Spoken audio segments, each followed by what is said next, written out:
Side खबरों के लिए सब्सक्राइब करें फ्लेम मीडिया और उसके बाद बेल आइकन को प्रेस करें ताकि सबसे पहले आपको मिले एक्सक्लूसिव खबरें।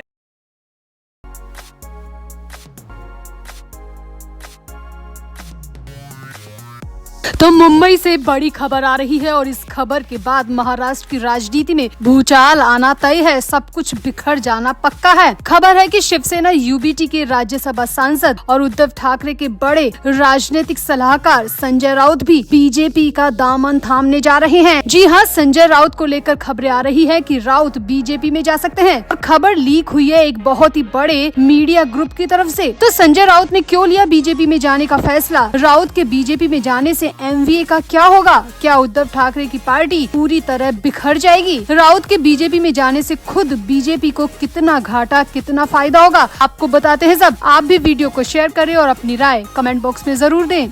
तो महाराष्ट्र में सियासी पारा अपने चरम पर है। हर दिन विपक्षी पार्टियों के विकेट गिरते जा रहे हैं। विपक्षी गठबंधन एमवीए तो पूरी तरह तबाह हो चुका है। पहले उद्धव ठाकरे की शिवसेना, फिर एनसीपी और अब कांग्रेस के बड़े बड़े नेता भी अलग अलग पार्टियों का दामन थाम रहे हैं। मिलिंद देवड़ा, बाबा सिद्दीकी के बाद अशोक चव्हाण भी 13 विधायकों के साथ बीजेपी में चले गए। अब कांग्रेस को तो लगातार झटके लग ही रहे हैं, मगर एक बार फिर उद्धव ठाकरे को बहुत बड़ा झटका लगने वाला है। 440 वोल्ट का करंट लगने वाला है। जी हाँ, जो खबरें आ रही है वो उद्धव ठाकरे के लिए बिल्कुल भी सही नहीं है। बड़ी खबर आ रही है कि शिवसेना यूबीटी नेता संजय राउत भारतीय जनता पार्टी का दामन थामने जा रहे हैं। हालांकि इसका अभी तक कोई आधिकारिक ऐलान नहीं हुआ है, मगर मुंबई के एक बड़े इंग्लिश न्यूज चैनल का दावा है कि संजय राउत बीजेपी में शामिल होने जा रहे हैं और इसके लिए राउत की बीजेपी के कई बड़े नेताओं के साथ सीक्रेट मीटिंग भी हो चुकी है। न्यूज चैनल का दावा है कि राउत पिछले एक हफ्ते से इसी कोशिश में थे कि उनकी बीजेपी के शीर्ष नेतृत्व से बात हो जाए और इसके लिए वो दिल्ली भी गए थे।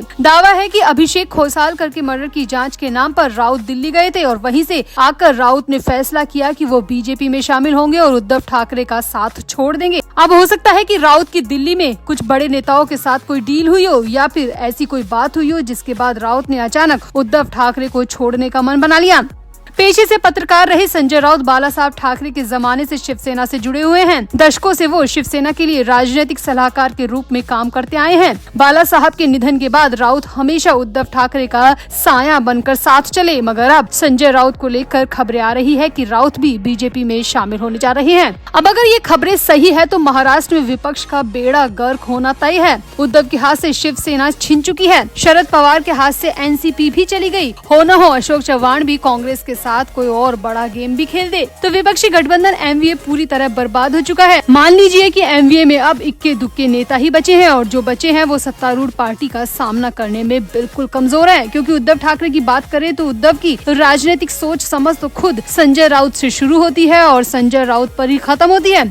शरद पवार 86वें साल में चल रहे हैं और कांग्रेस के संजय निरुपम ठीक से मीडिया को हैंडल नहीं कर पाते। आगामी 2 चुनाव कैसे हैंडल कर पाएंगे, ये सबसे बड़ा सवाल है।